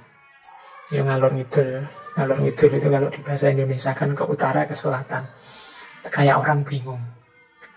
Nah, enggak, sudahlah. Kadang kalau teman-teman bingung mau ngomong apa, enggak usah mikir jelimet-jelimet, sampaikan saja langsung intinya. Nah, ini membantu. Ada kan pernah saya singgung filosof namanya Occam. Occam ini punya teori gunting atau teori Razer. Katanya Occam, kebenaran yang sama. Kalau yang satu diuraikan dengan panjang lebar bertele-tele, yang satu to the point sederhana, maka ketahuilah justru yang lebih pendek, lebih sederhana itulah yang lebih benar. Nah, maka tidak usahlah teman-teman mikir Ini kembangan katanya apa? Sampaikan saja apa adanya kebenaran yang ingin kita sampaikan. Jangan ngomong kosong. Sama seperti kita mau mulai nulis itu kan, kadang-kadang kita sudah pegang laptop mulai nulis. Gagasannya sudah ada, tapi kita mikir ini enaknya diawali dengan kalimat apa ya? Saya kasih pengantar apa ya? Akhirnya tulisannya tidak jalan-jalan. Mbok ya sudah, apa yang tadi sudah ketemu gagasannya, tulis saja dulu langsung intinya. Baru terus dibaca lagi kira-kira memahamkan apa enggak. Kalau mungkin perlu keterangan tambahan, ya ditambahi saja secukupnya. Biar enggak ngalor ngidul, karena kadang-kadang teman-teman ini kan kalau nulis biasanya dikejar target minimal 1000 kata. Atau dikejar target sekian halaman. Akhirnya kan merasa Pak ini gagasannya cuma pendek, di target 1000 halaman. Enggak nyampe misalnya Pak. Akhirnya ngalor ngidul nyari bahan biar pas 1000 kata atau pas sekian halaman. Dan gagasan utamanya terkubur, hilang di tengah ilustrasi-ilustrasimu yang tidak jelas. Nah, hati-hati, jangan ngalor ngidul. Itu prinsip pertama, prinsip kejelasan. Yang kedua, jangan bulat. Bulat itu ngomong berputar-putar. Jadi kalau sudah disampaikan ya sudah. Jadi kita ini bangsa modern. Oleh karena itu kita harus maju. Mengapa kita harus maju? Karena kita ini orang modern. Apa yang harus dilakukan oleh modern adalah maju. Nah, itu bulat namanya. Tidak usah lah ngomong langsung saja lah intinya. Jangan dibulet-bulet. Di antara cara untuk tidak bulat adalah hindari pengulangan yang tidak perlu. Kadang-kadang kan kita ini tidak sadar, mungkin karena gugup atau karena nervous, kalimat itu lagi, diulang-ulang. Kadang-kadang membuat orang bingung. Nah, ayo latihan untuk ngomongnya tidak bulat, tidak berputar-putar. To the point saja. Misalnya teman-teman tadi terikat oleh waktu, apa terikat oleh tulisan harus panjang, ya sudah. Kalau editornya tidak mau nerima, apa acaranya masih sisa waktunya, ya tidak apa-apa lah. Yang penting kebenaran sudah disampaikan. Untuk selanjutnya ya silahkan dikembangkan di ilustrasi kemana. Tapi kan tidak bulat. Jadi hindari pengulangan yang tidak perlu. Kemudian dalam rangka prinsip kejelasan ini, hindari untuk tidak mengecilkan atau membesar-besarkan masalah secara tidak proporsional. Ini kadang-kadang kita sering tidak sadar ini. Ini sebenarnya penting loh, tapi cara kita mengungkapkan seolah-olah itu tidak penting atau biasa saja sih. Atau sebenarnya ini masalah kecil sekali, tapi kita besar-besarkan. Banyak kan kita kadang-kadang kan lebay, masalah sekecil itu saja seolah-olah ini nanti dunianya bisa kiamat gara-gara itu, Indonesia bisa runtuh gara-gara itu, atau Allah akan memurkai orang seluruh dunia gara-gara itu. Membesar-besarkan masalah secara tidak proporsional, malah membuat tidak jelas. Ini kan logika-logika absurd ini kan sering yang seperti ini. Misalnya makan es krim itu membuat orang kolesterolnya naik misalnya. Kalau kolesterolnya naik dia bisa sakit jantung. Kalau sakit jantung dia bisa mati loh. Berarti makan es krim itu membuat orang mati. Jadi tolong jangan makan es krim, engkau akan mati. Nah, ini membesar-besarkan masalah, tidak proporsional. Jadi bahaslah di levelnya sendiri-sendiri. Hari ini kan logika kita itu logika viral. Logika viral itu sering membuat kita tidak kritis tentang skala permasalahan. Yang kecil-kecil kita anggap besar, kita opini, kita komentari, sementara yang besar-besar seolah-olah lewat begitu saja, dan nanti kita kagetnya di belakang. Maka hindari membesar-besarkan yang tidak perlu, atau sebaliknya mengecil-ngecilkan yang besar. Harusnya penting tapi kita cueki. Selanjutnya juga demi kejelasan, rincilah tema-tema besar dalam bagian-bagian kecil. Kadang-kadang satu isu itu perlu kita breakdown bagian-bagiannya. Ingin membahas apa dan siapa, misalnya bahas pemerintah. Oh ya, tapi pemerintah itu Nanti ada eksekutifnya, ada legislatifnya, ada yudikatifnya. Yang eksekutif, bagian eksekusi itu yang tertinggi ini, di bawahnya ini. Nah itu rinci ngomongnya. Dari yang besar kita pilah ke bagian-bagian kecil sehingga lebih bisa dipahami. Cara bicaranya begitu. Oh, masalah kita ini tentang hubungan sosial. Yang di dunia sosial ini ada beberapa variabel yang terlibat. Yang pertama aturannya, yang kedua agen-agennya, aktor-aktor yang terlibat di dalamnya, yang ketiga cita-cita bersama yang diinginkan, dan seterusnya. Ini namanya tema besar, kita rinci dalam unsur-unsur yang kecil. Ini lebih memahamkan orang. Terus fokuslah dengan satu hal di satu waktu. Jadi kadang-kadang berdebat, berdiskusi itu seperti orang main film apa nulis novel. Kita harus sabar dari satu hal ke satu hal selanjutnya. Jangan kesusu. Kita kan misalnya nulis, yang nggak bakal nulis cerita itu kadang-kadang kan nggak sabar. Pokoknya ingin segera klimaks, segera konfliknya selesai. Enggak. Kita harus sabar pelan-pelan menyelesaikan masalah. Fokus dari satu hal ke satu hal yang lain. Nah, di satu waktu sekarang kita bahas ini dulu. Kalau ini sudah selesai, baru membahas ini. Kalau ini sudah disepakati, baru membahas ini. Nah, ini hubungannya dengan prinsip kejelasan. Makanya tadi ada teknik sebagai kunci kemenangan debat kita. Kemudian petakan gagasan. Jadi kita kan punya gagasan-gagasan. Kita punya pandangan-pandangan yang kita sampaikan dalam debat. Kalau bisa coba kita petakan. Syukur-syukur ada multimedia pendukung debat kita. Nah, petanya kita gambar. Intinya ini, cabangnya ini, rantingnya ini, daunnya ini. Kalau ini gugur tidak apa-apa, asal jangan ini. Bahkan sampai apesnya ini hilang tidak apa-apa, asal akarnya tidak copot dan seterusnya. Ini namanya memetakan gagasan. Kemudian yang terakhir, untuk kejelasan, hindari istilah-istilah yang membingungkan. Ini biasanya penyakitnya intelektual, apalagi mahasiswa yang sedang semangat-semangatnya belajar membaca buku. Itu sering tidak mampu menggunakan bahasa-bahasa yang mudah. Lebih suka memakai istilah-istilah teknis yang tidak semua orang paham.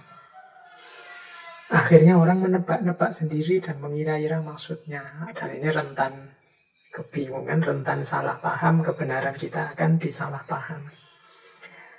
Hati-hati kita kalau bisa yang menggunakan istilah yang orang langsung paham begitu mendengar. Seandainya terpaksa menggunakan istilah asing, biar orang tidak salah paham, jelaskan serba sedikit maksudnya. Ini demi kejelasan, karena kalau orang tidak menangkap ide kita, sementara kita merasa pandangan kita itu benar, jangan-jangan kita kehilangan kebenaran. Pada akhirnya karena ketidakmampuan kita menyampaikan dengan baik dan jelas. Oke, baik. Itu tadi prinsip kejelasan. Sekarang prinsip argumentatif. Jadi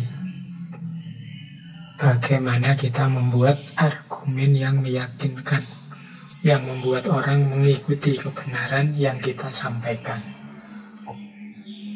Ini prinsip-prinsip argumentasi. Yang pertama adalah carilah rujukan yang otoritatif. Ini tadi sudah sedikit dijelaskan ya, bagaimana kalau kita berargumen, kita mencari sumber yang meyakinkan. Kalau memang misalnya tentang fikih, ya kita merujuk para ulama fikih. Kalau tentang kesehatan, ya kita merujuk para ahli kesehatan, para dokter. Kalau tentang ekonomi, ya kita rujuk para pemikir ekonomi atau para pelaku ekonomi yang sukses. Nah, ini namanya rujukan yang otoritatif. Kemudian selain cari rujukan yang otoritatif, cari juga rujukan lain. Kadang-kadang kita itu kalau sudah punya rujukan, sudah punya referensi, terus berhenti di situ. Padahal dalam berdebat itu semakin banyak referensi, semakin banyak rujukan yang mendukung, semakin kuat posisi kita. Maka yang kedua, cari rujukan lain, cari argumen lain untuk memperkuat, untuk mendukung. Tidak puas hanya dengan 1-2 bukti, 1-2 dasar. Kalau bisa lebih akan lebih bagus, lebih menguatkan pandangan posisi kita. Nah, ini prinsip argumentatif yang dua yang awal ini yang paling dasar. Tapi jangan lupa beberapa prinsip berikut ini. Yang pertama apa? Jangan memotong rujukan atau memotong bukti fakta hanya untuk kepentingan memenangkan perdebatan. Kadang-kadang ada kan di antara kita yang misalnya rujukannya buku. Buku itu dipotong sedemikian rupa sehingga lepas dari maksudnya, yang penting mendukung kepentingan kita. Nah, ini hindari yang seperti ini, memotong rujukan. Padahal orangnya tidak ngomong begitu loh, tapi terus dipotong. Biar cocok dengan aspirasi kita, dengan pandangan kita. Hari ini banyak misalnya di YouTube, di apalagi potongan-potongan narasi kecil-kecil yang teman-teman ambil di medsos, itu kan kadang-kadang kita potong, kita pilih yang cocok dan sesuai dengan aspirasi kita saja. Ya kalau memang motongnya pas, motongnya baik, itu semakin menguatkan. Karena seperti tadi, semakin pendek, semakin mudah dipahami. Tapi kalau motongnya tendensius, kalau bahasanya post-truth itu ada framing, ada priming, jadi ada yang ditonjolkan, ada yang dipotong. Nah, ini khawatirnya terjadi manipulasi data. Jadi jangan memotong rujukan hanya untuk kepentingan memenangkan perdebatan. Atau motong fakta. Faktanya 100%, kita potong separuh sehingga dia tidak seperti adanya untuk mendukung pandangan kita. Nah, ini juga kalau bisa jangan. Jangan juga membuat-buat fakta. Membuat-buat fakta itu bisa imajinatif, bisa real, konkret. Memang sengaja dibuat faktanya. Post-truth itu kan banyak ketemu dengan realitas yang namanya hiper atau simulakra. Ini banyak orang berargumen dengan cara membuat-buat fakta. Sebenarnya itu tidak faktual, tapi dibikin faktual. Biasanya mungkin karena punya kekuasaan atau punya fasilitas untuk membuat-buat fakta. Yang semula tidak benar jadi benar. Karena faktanya dibuat. Oke. Nah, kemudian jangan mendebat kebenaran yang sudah jelas. Kalau ini sudah ya tadi dijelaskan di depan. Jangan sampai kalau memang sudah jelas benarnya ya diakui saja. Apakah itu pandangan kita atau pandangan dia. Kemudian kalau hanya opini, akuilah. Jangan menganggapnya fakta. Ini hari ini kita sering. Seolah-olah opini kita itu kebenaran yang faktual. Padahal itu hanya komentar kita, pandangan kita. Bahwa malam hari ini hujan, itu fakta. Tapi hujan di malam ini itu syahdu romantis menyenangkan atau dingin membosankan. Nah, ini opini. Faktanya cuma hujan. Tapi menyenangkan atau membosankan itu opini. Kadang-kadang kita menganggap opini ini sebagai fakta. Nah, ini prinsip argumentatif. Jangan menganggap opini sebagai fakta. Opini ya opini. Jelaskan saja pandangan saya.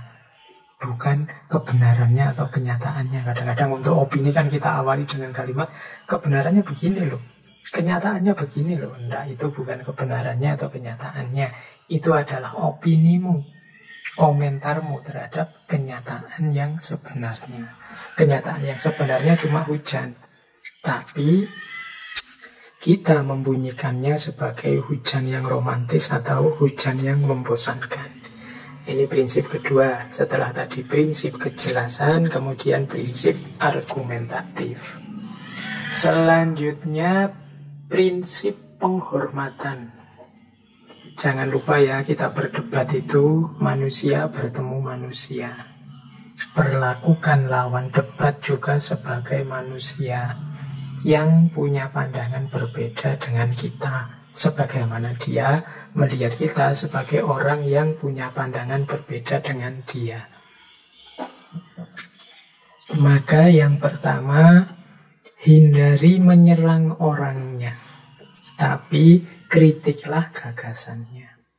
Kalau ada pandangan dia yang menurutmu keliru, kritik itu.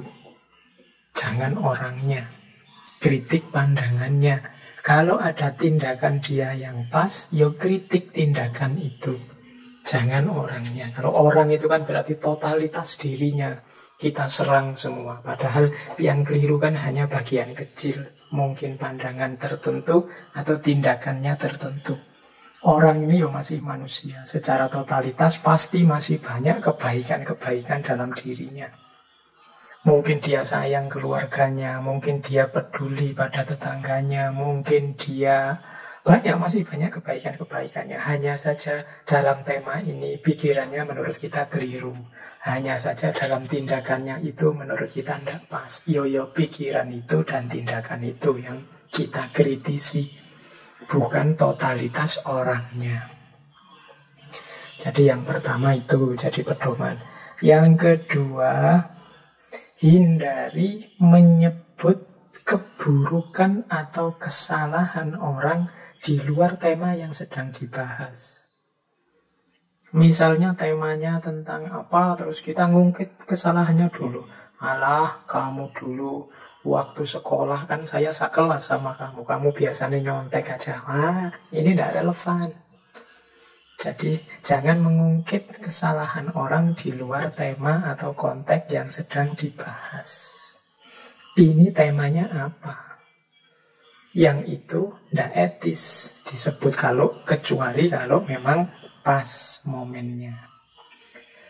Kemudian yang ketiga, hindari menggunakan frasa atau kalimat yang nadanya menertawakan atau merendahkan. Kan kadang-kadang kita begitu ya. Kadang kita ketemu lawan debat itu pas dia ngomong kita senyum-senyum. Senyumnya sinis, melecehkan. Nah ini menertawakan atau merendahkan. Seolah-olah kita yang paling benar. Seolah-olah dia itu orang yang sama sekali sesat dan kita yang sama sekali mulia. Menggunakan kalimat pun kita kalimat-kalimat yang menertawakan, merendahkan. Coba dengar ucapannya. Coba kita dengarkan yang dia sampaikan. Bukankah tidak masuk akal? Bukankah menunjukkan kebodohannya? Ini kalimat-kalimat yang merendahkan. Jadi kalau bisa ya kita hindari. Kemudian kalau lawan debat sedang menyampaikan pandangannya, mengungkapkan gagasannya, kita dengarkan. Jadi kita dengan penuh perhatian kita dengarkan. Dan kalau bisa senyum, tapi senyum menghargai bukan senyum sinis tadi. Jadi wajah kita tetap enak, tetap menunjukkan penghormatan, penghargaan pada dia sebagai manusia. Meskipun ada bagian dari gagasan atau tindakannya yang kita kritik karena kita tidak setuju. Oke, itu prinsip penghormatan. Jadi tadi sudah ada prinsip kejelasan, prinsip argumentasi, prinsip penghormatan. Saya tambah satu lagi, ini semacam bonus saja, prinsip keamanan. Ini maksudnya keamanan dalam berargumen. Ini tips saja untuk susunan kalimat ya kalau kita menggunakan kata-kata. Jadi yang pertama, lebih aman menggunakan kata sebagian besar dibandingkan semuanya. Ini diasumsikan hidup ini macam-macam dan berubah-ubah dan berbeda-beda. Kadang-kadang kalau kita pakai kata-kata semuanya, nanti lawan debat kita akan menunjukkan ada beda, ada pengecualian. Nah, maka lebih aman menggunakan kata sebagian besar. Sebagian besar umat Islam Indonesia itu ramah-ramah. Nah, ini aman sudah. Tapi kalau teman-teman menggunakan kalimat semua muslim Indonesia itu ramah, kita akan disodori fakta-fakta betapa kadang-kadang muslim juga tidak ramah. Tapi kalau kalimatnya sebagian besar, nah itu memungkinkan masih ada pengecualian-pengecualian. Nah, itu strategi biar aman gagasan kita. Sebagian besar kan sudah menang sebenarnya, tidak harus semuanya. Yang kedua, lebih aman menggunakan kata beberapa dibandingkan banyak. Kalau beberapa itu kan kesannya sudah mulai banyak. Tapi kalau banyak itu biasanya nanti orang tanya, banyak itu berapa? Nah, itu nanti kita bingung lagi menjawabnya. Tapi kalau beberapa kan seolah-olah ada beberapa yang seperti itu. Oke, beberapa mahasiswa itu suka berunjuk rasa menyampaikan aspirasinya. Ini aman, kalimat ini kan lebih aman daripada banyak mahasiswa. Kalau banyak orang tanya, lebih banyak yang belajar serius di perpustakaan. Nah, itu nanti panjang diskusinya. Tapi kalau kalimat kita beberapa lebih aman. Lebih aman menggunakan kata seringkali dibandingkan kata selalu. Ya ini logikanya sama dengan, kalau selalu itu kan berarti tidak ada yang berbeda sama sekali. Selalu begitu. Tapi kalau seringkali itu, ya selalu masih ada pengecualian, tapi lebih banyaknya begitu. Saya itu selalu sholat tahajud. Nah itu nanti kalau orang nyari, katanya selalu sholat tahajud, tadi malam tidur di rumahku tidak sholat. Nah, tapi kalau bilangnya saya sering sholat tahajud, itu kan aman. Iya, yang pas di rumahmu ini yang bagian tidak sholat, tapi seringnya saya sholat. Nah, tapi kalau tadi pakai selalu, nanti orang mesti ngincer. Begitu meleset, kita diserang. Kemudian lebih aman menggunakan kata biasanya tidak dibandingkan tidak pernah. Biasanya tidak itu ya, saya biasanya tidak bohong. Saya lebih sering tidak bohong. Tapi kalau kita bilang saya tidak pernah bohong, itu ya, nanti kalau orang menemu contoh satu kasus di mana kita berbohong, entah di medsos yang mana, di rekam digital yang mana, ya kita akan habis diserang.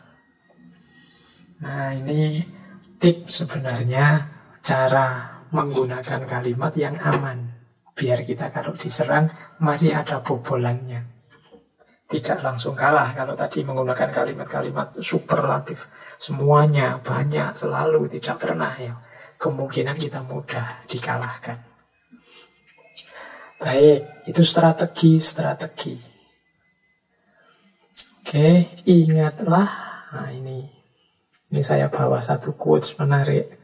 You do not need to win every battle to win the war. Kita ini kan kadang debat itu untuk mengalahkan teman itu ada banyak isu yang diangkat. Nah, tidak harus kita menang di semua isu. Yang penting kita menang perang. Sama kayak kalau catur itu kadang-kadang kan ada beberapa pion yang kita korbankan biar saja. Tapi akhirnya kita menang, bisa membunuh rajanya. Nah, you do not need to win every battle to win the war. Engkau tidak harus menang setiap pertempuran untuk memenangkan perang. Jadi ada strategi di mana kita mengizinkan kalah, tapi dalam rangka menang. Saya ingat satu cerita dari tradisi Tiongkok itu. Ada seorang panglima yang bijaksana, panglima perang yang cerdas, pinter. Jadi suatu ketika dia ini berhadapan dengan musuh yang kekuatannya persis dengan kekuatan yang dimiliki oleh kerajaannya. Jadi dia ini berhadapan dengan musuh yang sama-sama pasukan ini ada 3 klaster. Jadi ada pasukan yang paling kuat, kemudian ada pasukan yang kekuatannya biasa-biasa, dan yang ketiga ada pasukan yang lemah. Yang ini seimbang dengan lawan. Nah, oleh panglima yang bijaksana ini dia mengatur strategi. Pasukannya yang paling lemah dihadapkan dengan musuh yang paling kuat. Nah, ini strateginya dia.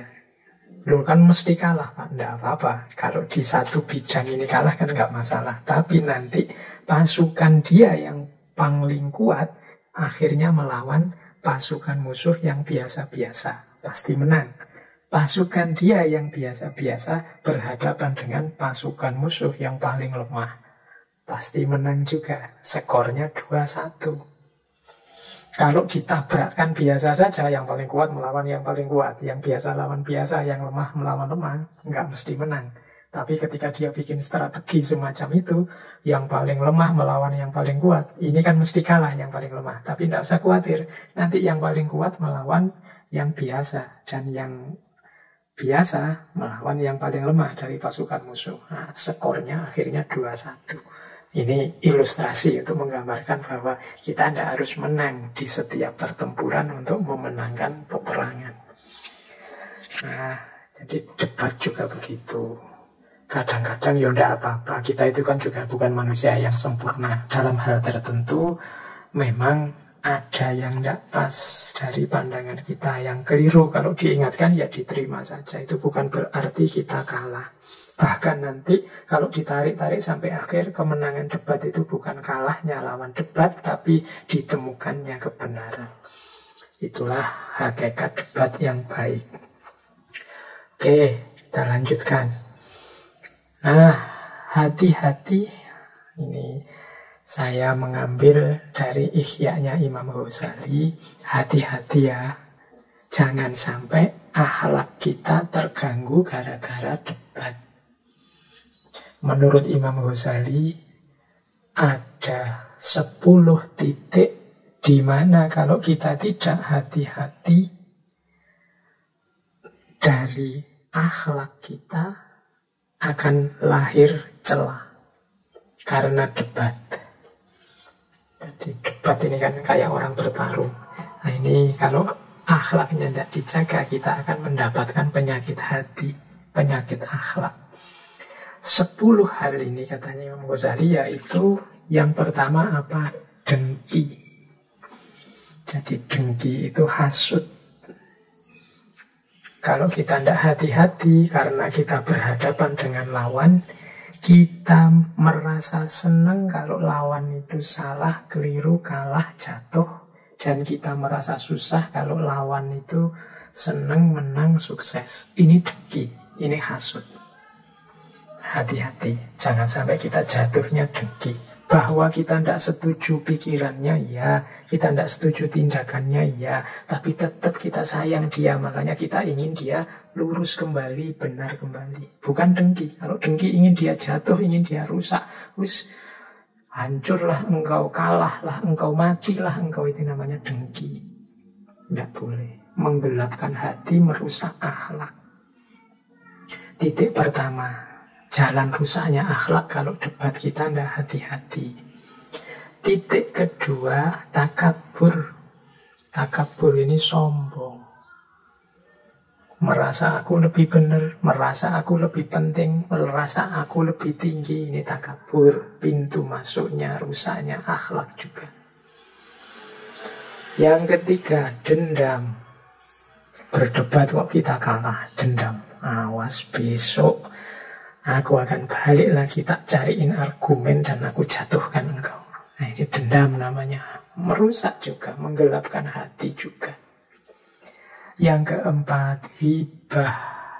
Hibah itu mengungkap perbuatan, tindakan, watak orang lain yang dia tidak berkenan. Itu hibah. Fenomena debat, hati-hati jangan berubah jadi fenomena hibah. Mengomongkan orang lain dalam hal yang dia tidak berkenan. Kemudian yang kelima, merasa suci. Oh ini mirip takabur tadi ya. Aku ini orang bersih, aku ini orang benar, aku ini orang jernih. Engkau yang kotor, engkau yang suram, engkau yang sesat. Tugasku meluruskan. Ini merasa suci. Justru menunjukkan kebalikannya, batinmu sedang gelap. Yang keenam, jangan sampai debat membawamu kepada tajassus, memata-matai lawan debatmu, metani. Apa metani itu? Mencari-cari kesalahannya, itu tajassus. Kadang-kadang hal-hal yang tidak relevan diangkat, itu namanya tajassus. Tidak boleh. Kemudian nifak. Debat, iya kita ingin mengunggulkan kebenaran kita, tapi tidak harus sampai jatuh pada titik munafik. Munafik itu yang kita sampaikan tidak sama dengan yang kita yakini. Kita menampilkan sesuatu secara berbeda hanya demi menang. Sebenarnya kita tahu lawan kita ini lebih tulus, lebih benar. Tapi kalau kalah ya gimana? Maka kita bantah habis-habisan pandangan dia, padahal kita tahu dia benar. Ini munafik. Tidak mau mengakui kebenaran lawannya. Terus, lanjutannya munafik kadang-kadang menolak kebenaran. Sudah jelas benar, nggak mau ngaku karena dari lawannya. Karena sudah terlanjur deklarasi dia musuhku, meskipun kebenaran yang dia tampilkan, aku tidak percaya kalau dari dia. Nah, itu menolak kebenaran. Jangan sampai juga jatuh pada yang nomor 9, riya. Riya ini memamerkan kebaikan, memamerkan kebenaran kita. Ini batasnya tipis sekali antara mengungkapkan kebenaran dengan memamerkan kebenaran. Batasnya tipis karena adanya di hati kita. Jadi kalau habis ngomong kok kita, alhamdulillah atas pertolongannya Allah saya bisa menyampaikan yang saya anggap benar. Nah, ini mungkin masih selamat. Tapi begitu habis selesai ngomong, rasakan sekarang orang-orang tahu kan betapa aku ini selama ini benar. Orang-orang ngerti sekarang bagaimana cerdasnya aku ini. Sudah tahu kan sekarang betapa berkualitasnya diri ini. Nah, ini riya sudah. Hanya ingin pamer. Dan apalagi yang terakhir ini, menipu. Menipu itu membuat berita-berita palsu, mengarang-arang kebenaran, atau membantah yang harusnya benar disebut sebagai kesalahan. Ini menipu. Oh, ternyata dampaknya debat kepada akhlak ada banyak. Makanya Al-Quran wanti-wanti benar, wajadilhum billati hiya ahsan. Debatlah dengan baik, karena ternyata debat itu tidak cuma penting untuk menemukan kebenaran, tapi juga ternyata bisa kebalikannya. Merusak akhlak orang yang debat kalau dia tidak punya kompetensi. Jadi dampaknya kepada akhlak kadang-kadang membuat orang dengki, takabur, dendam, hibah, merasa suci, tajasus, nifak, menolak kebenaran, riya, dan menipu. Maka teman-teman yang nanti mengalami momen-momen debat yang serius, ayo hati-hati, semoga tidak jatuh ke sini. Ternyata kita inginnya musuh kita yang kalah dan takluk, tapi kalau penyakit ini hadir dalam debat dalam diri kita, berarti hakikatnya kita yang kalah, kita yang rusak gara-gara debat. Baik, ini yang aspek akhlak. Sekarang kita masuk ke adab. Wah, waktunya sudah mau habis. Kalau adab ini sudah aspek etiket, strategi-strategi sopan santunnya orang berdebat. Saya baca agak cepat ya biar waktunya nyampe. Kelihatannya materinya masih ada beberapa. Yang pertama, ayo bicara dengan meyakinkan, jelas, mantap, masukkan rasa. Masukkan rasa itu ngomong itu dari hati. Jangan orang menangkap kesan bahwa kebenaran yang kita sampaikan itu di mulut saja, tidak tulus. Yang ketiga, tatapan mata yang sopan, serius, tajam. Kadang-kadang tatapan mata yang tidak serius itu kan kelihatan ini orang ini serius debat apa enggak. Kemudian yang keempat, intonasi dan kecepatan. Ngomong ya harus jelas intonasinya, kadang keras, kadang lemah, kadang cepat, kadang pelan dan seterusnya. Ini namanya ngomong yang meyakinkan, menyenangkan. Kalau dalam berdebat intonasinya jelas, kecepatannya tepat, tatapan matanya serius, tulus, ada rasa di situ, ngomongnya jelas dan mantap. Kemudian yang kedua, berdebat ini mulia, salah satu jalan ilmu, maka lakukan dengan terhormat juga. Berpakaian yang sopan, menggunakan atribut-atribut yang sopan. Jangan teriak-teriak, jangan merusak forum. Ini adabnya berdebat, jangan ala debat. Yang penting kan pikirannya. Kostum itu kan nomor sekian. Dengan berkostum yang baik, itu menunjukkan kita menghargai ilmu. Karena yang kita lakukan ini kan menempuh jalan ilmu, jalan kebenaran. Kemudian selalu ramah, sopan santun. Kita ini sedang mencari kebenaran, tidak sedang berperang mengalahkan musuh. Makanya ada quote, don't win a debate and lose a friend. Jangan menang debat tapi kehilangan teman. Ini debat-debat kusir itu kan sering. Kita menang sih debat tapi kehilangan teman. Teman kita tersinggung, teman kita marah, wis ndak gelem kekancan lagi. Wah, punya teman kok sukanya menyalah-nyalahkan. Kita kehilangan teman meskipun menang debat. Berarti apa? Ya cara mengingatkan, cara debatnya diperbaiki lagi. Kemudian berdebat itu kadang-kadang memang terpaksa tidak ada hasilnya. Berlarut-larut, kita kukuh dengan pandangan kita, dia kukuh dengan pandangannya, ya sudah, tidak usah dipaksakan. Kalau kita memang merasa yang benar kita, ya kita jangan mengorbankan kebenaran. Wah, ini debat ini harus ada akhirnya, ya sudahlah, saya saja yang ngalah. Jangan begitu. Kalau memang kita merasa bahwa kita masih benar, ya tetap kita pertahankan kebenaran itu. Tidak usah dipaksakan. Ya mungkin bisa dikatakan misalnya, aku menghargai pandanganmu, tapi aku tidak setuju. Tetap tidak setuju pandanganmu itu. Hanya saja sekarang aku belum bisa meyakinkanmu. Semoga nanti aku bisa meyakinkanmu. Nah, itu bisa. Ini gentle. Jadi aku masih belum menyerah, tapi ya tetap aku hargai pandanganmu. Mungkin lain waktu kita lanjutkan lagi perdebatan kita. Ini di antara adabnya berdebat. Kalau tadi kan akhlak-akhlaknya tadi dengki, takabur, jangan sampai kita masuk ke sana. Kalau adab ini ya harus kita jalani. Nah, ini mungkin materi selanjutnya tentang masih berhubungan dengan etiket debat. Ini ada teori namanya hierarchy of disagreement. Hierarchy of disagreement itu tingkatan ketidaksetujuan. Jadi cara kita membantah orang. Ini ada hierarkinya. Ini gambarnya dalam bentuk segitiga. Yang paling bawah itu kalau bisa jangan. Jadi sama sekali jangan.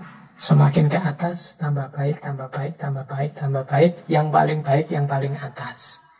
Jadi kalau bisa kita ungkapan ketidaksetujuan kita kepada orang itu ya gayanya gaya yang paling atas. Jangan gaya yang bawah-bawahnya. Meskipun ini ranking, yang paling jelek, yang paling bawah. Naik satu level lagi atasnya, naik satu level lagi atasnya. Ini cara membaca gambar segitiga itu. Teori ini namanya hierarchy of disagreement. Yang punya teori namanya Paul Graham. Nah, apa yang jangan saya baca dari bawah ya. Ini yang paling terlarang dilakukan ketika kita tidak setuju. Tapi ada orang yang begini. Yang pertama apa? Name calling. Name calling ini memberi panggilan-panggilan menjatuhkan. Jadi, dasar engkau, bajingan. Ini jangan. Pendapatmu itu, kamu itu orang rusak kok. Ini name calling. Jadi memberi, kalau bahasanya Al-Quran itu tanah bazu bil alqab, memberi gelar-gelar yang jelek, yang merusak. Kadrun, cebong. Nah, kemarin ya waktu pemilu ada penggelaran seperti itu. Itu hierarki paling bawah dari ketidaksetujuan. Ini yang paling bahasa kasarnya paling tidak beradab. Nah, itu yang pertama. Kalau bisa janganlah ya, yang paling bawah nanti hanya akan melahirkan masalah-masalah. Naik satu level lagi, yaitu ad hominem. Ad hominem ini Tidak memberi gelar-gelar yang jelek sih, tapi menyerang karakternya. Jadi menyerang orangnya. Kamu itu males kuliah saja, berani-beraninya usul macam-macam. Nah, ini ad hominem. Jadi yang diserang kejelekan-kejelekan orangnya, bukan isi argumennya, bukan isi pernyataannya. Wong selama ini ndak pernah baca buku aja, ndak pernah ikut ngaji aja, ikut-ikutan diskusi. Itu ad hominem sudah, menyerang orangnya. Hati-hati. Ini juga level rendah, meskipun lebih baik sedikit dibandingkan tadi yang memberi gelar-gelar yang jelek. Itu ya. Yo, kalau bisa ndak usah lah ya ad hominem, menyerang orangnya. Kalau kan ada peribahasa yang populer sekali itu kan, unzur makola wala tandur mangkola. Lihatlah apa yang diomongkan, jangan melihat siapa yang bicara. Coba, siapa tahu isinya berkualitas. Meskipun masih anak SD, siapa tahu pikirannya tidak terduga. Meskipun tidak pernah sekolah, siapa tahu ada kebijaksanaan tersembunyi. Jangan ad hominem. Terus ini jelek. Naik satu level lagi, level 3 dari bawah, yaitu responding to tune. Nah, kalau ini yang ditanggapi tune-nya, bukan substansi argumennya. Tune itu kalau suara ya mungkin intonasinya. Kalau tulisan itu mungkin ya hanya kembang-kembangannya. Itu responding to tune. Misalnya, saya tidak setuju pendapatmu, kamu kalau ngomong kasar begitu. Nah, ini responding to tune. Tidak memperhatikan isi yang diomongkan, tapi cara ngomongnya. Memang harusnya kita menyampaikan sesuatu itu dengan baik, tapi ada orang-orang tertentu yang wataknya memang begitu. Disuruh lemah lembut tidak bisa, gayanya memang begitu. Maka kalau memang kita harus berhadapan dengan orang semacam ini, kalau bisa tidak kita tanggapi di level tune-nya saja. Kita tanggapi isi argumentasinya. Jadi tidak sekedar karakternya, tidak sekedar intonasinya, tidak sekedar gayanya. Tapi ada memang orang yang menanggapi aspek tune-nya. Masih lebih baik daripada yang ad hominem atau name calling. Ini level 3 dari bawah. Nah, 3 kritik yang bawah ini sebenarnya tidak substantif. Ada yang lebih baik dari itu, yaitu apa? Contradiction. Contradiction itu kontradiksi. Cara membantah dengan cara menyebut kontradiksinya. Misalnya orang menyatakan bahwa orang Jawa itu lembut-lembut. Terus kita sungguh, dia Jawa, tapi kok tidak lembut? Nah, ini strategi disagreement, tidak setuju dengan memberi contoh kontradiksinya. Jadi state the opposing case, tapi tidak dijelaskan buktinya. Pokoknya ditunjukkan kasus yang berbeda saja, itu kontradiksi namanya. Ada orang bilang Barat itu anti Tuhan, sekuler. Terus kita tunjuk, tetangga saya ini yang Barat ini religius sekali loh. Ini namanya kontradiksi.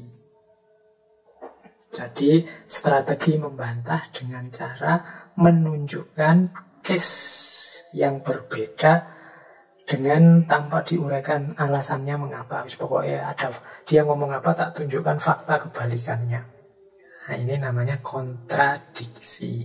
Ini mudah kan, kadang-kadang cara membantah paling mudah itu kan dicari fakta yang berlawanan. Makanya tadi ketika saya memberi tip atau strategi prinsip untuk aman itu jangan disebut semuanya, sebut saja sebagian besar dan lain sebagainya. Karena untuk menghindari diserang secara kontradiksi tadi. Nah, naik satu level lagi dari kontradiksi, ada namanya counter argumen. Kalau ini tidak sekedar menunjukkan kasus yang berlawanan, tapi juga memberikan alasannya. Jadi tetangga saya ini meskipun Barat, lahir di Eropa, tapi sangat religius. Karena dia bla bla bla bla. Nah, ini ada argumennya. Terus kita simpulkan ini menunjukkan bahwa tidak semua orang Barat itu ateis, tidak semua orang Barat itu suka free sex misalnya. Nah, ini counter argumen plus jadi tadi menunjukkan kontradiksi dengan penjelasan-penjelasan. Jadi kalau tadi yang kontradiksi itu kan hanya menunjukkan fakta yang berlawanan. Ini kalau counter argumen ini tidak cuma fakta yang berlawanan, tapi diberikan alasan-alasannya. Mengapa tidak boleh kita generalkan misalnya semua orang Barat itu ateis misalnya, atau semua orang Yahudi itu jahat, atau semua orang Amerika itu licik misalnya. Nah, kita berikan argumen-argumennya juga fakta-fakta yang berlawanan. Ini namanya counter argumen. Nah, ada lagi yang levelnya lebih tinggi dari itu, yaitu refutation.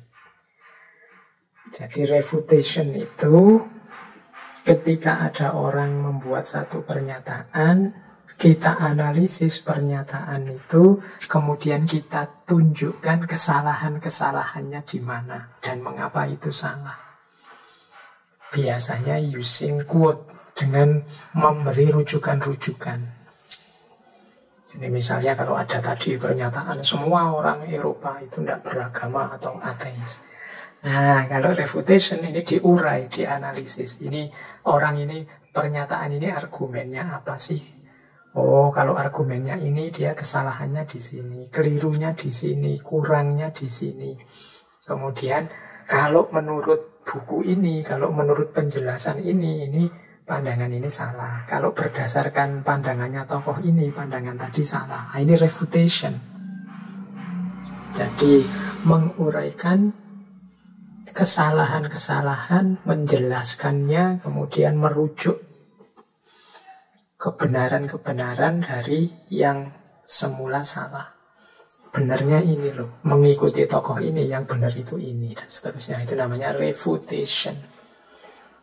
Nah, yang paling tinggi adalah refuting the central point. Jadi refuting the central point ini lebih fokus daripada sekedar refutation. Jadi kalau refuting the central point, yang posisi paling tinggi itu explicitly refute the central point. Jadi gagasan utamanya apa sih? Tidak sekedar pernyataannya, ini maksud intinya apa? Baru terus dibantah. Kalau refutation tadi kan pokoknya ada pernyataan, diurai, digali. Tapi kalau refuting the central point, tidak kesusu diurai, tapi didalami dulu maksudnya apa, baru dibantah. Oh, maksud dari pernyataan ini adalah ingin menunjukkan bahwa Timur itu tidak selalu inferior. Tidak ada urusan dengan urusan agama sebenarnya. Ini refuting the central point. Oh, ini sebenarnya ingin menunjukkan bahwa budaya Barat itu bukan budaya yang seragam. Berarti ini urusannya keragaman budaya. Dan seterusnya, ini namanya refuting the central point. Jadi tidak kesusu dibantah pernyataan-pernyataan itu, dijelaskan kesalahannya di mana, tapi digali dulu ini maksudnya apa. Nah, maksud inilah nanti yang dibantah. Jadi yang dikritik. Seperti refutation. Kalau refutation itu hanya dilihat paparannya kemudian dibantah, tapi yang paling tinggi dicek dulu. Ini maksudnya apa? Baru kemudian dibantah. Nah, ini cara paling tinggi. Ini yang disebut hierarchy of disagreement. Kita itu kalau tidak setuju kemudian ingin membantah orang, ada di mana kira-kira cara kita membantah? Apakah kita membantah dengan cerdas seperti refuting the central point, ataukah kita membantah dengan kritis seperti refutation, kita analisis, kita kategori, kita jelaskan rincian kesalahannya, atau kita mengajukan counter argumen, atau hanya kontradiksi saja yang kita tunjukkan, atau sebenarnya kita menyikapi hal-hal yang tidak esensial, suaranya, sikapnya, dan lain sebagainya, responding the tone, atau kita serang orangnya, ad hominem, atau kita beri dia julukan-julukan yang jelek, julukan-julukan yang menjatuhkan, name calling. Nah, kita ada di mana? Diskusi yang sehat harusnya arahnya yang ke atas. Kalau mungkin teman-teman tiba-tiba besok atau kapan jadi moderator atau fasilitator diskusi, coba perhatikan isi diskusinya, cara berbantah-bantahannya ada di level mana. Usahakan teman-teman yang jadi moderator menggiring diskusi agar semakin ke atas. Jangan ada yang ada di bawah. Ya minimal kontradiksi lah, atau kalau enggak counter argumen. Syukur-syukur bisa refutation atau refuting the central point. Kalau tidak, jangan sampai responding to tone, jangan sampai ad hominem, jangan sampai name calling. Biasanya kalau tiga yang bawah ini lahirnya konflik, lahirnya masalah yang baru. Jadi masalah yang lama tidak terselesaikan, tapi masalah yang baru akan lahir karena orang memberi gelar, memberi panggilan, atau merusak reputasi dengan ad hominem, atau mengomentari hal yang tidak penting, mungkin intonasi suaranya, atau mungkin sikapnya yang kasar, dan lain sebagainya. Baik, teman-teman, saya tambah satu lagi ya, tidak apa-apa. Saya baca secara cepat tentang berdebat ini. Saya masih ada slide tentang strategi berdebat. Jadi yang pertama, sebelum berdebat, lakukan riset dulu tentang tema yang akan kita bicarakan. Oke, jadi ini penting. Jangan berdebat kosongan. Tadi di depan sudah dijelaskan. Yang kedua, saat berdebat, jelaskan terlebih dahulu pandangan kita secara utuh dan jelas dengan argumen dan bukti yang memadai. Jadi biasanya kalau debat itu kan kita diberi kesempatan menjelaskan posisi kita. Yuk kita jelaskan dengan baik. Bagian introduction, evidence, conclusion. Introduction itu pengantar. Masalahnya apa sih? Pendapat kita bagaimana? Buktinya apa? Kesimpulannya apa? Kemudian kita tegaskan lagi pandangan kita. Ini loh intinya. Nah, itu biar orang mudah memahami standpoint kita. Kalau kita menyampaikan apapun, yuk kita buat strateginya. Jadi strategi penyampaiannya, saya ngomongnya apa dulu, setelah itu ngomong apa. Kemungkinan nanti dikritik bagian ini, jawabanku apa kalau ini dikritik. Ini namanya bikin strategi. Terus jangan mengulang-ulang hal yang sama. Bolak-balik ngomong itu lagi, bolak-balik ngomong itu lagi. Itu nanti akan menyusahkan. Jadi audiennya bosen. Itu lagi, nanti ditebak, mesti itu lagi. Nah, atau nanti kita ngomong lagi ditebak lagi, mesti itu lagi. Nah, atau itu makanya kalau bisa tidak usah diulang-ulang, kecuali ada yang minta menanyakan. Kemudian kita juga harus memahami benar pandangan lawan debat. Jangan segan-segan untuk bertanya, mengklarifikasi kalau ada pandangan lawan debat kita yang masih kita belum paham atau masih kita bingung. Jangan sampai keliru. Jangan-jangan nanti ternyata pandangan kita dan dia sama. Hanya saja selama ini kita belum paham maksudnya. Maka boleh, jangan segan untuk tanya. Sebenarnya maksudmu apa? Arahnya kemana? Dan yang terakhir, kalau masih ada waktu, misalnya kita dijatah ngomong, silahkan Pak, sampaikan pandangan Bapak dalam waktu 5 menit atau 10 menit. Yuk kita sampaikan sepenuhnya. Kalau dijatah 5 menit, ya 5 menit. Kalau 10 menit, ya 10 menit. Meskipun tadi saya bilang sampaikan to the point, ya enggak apa-apa.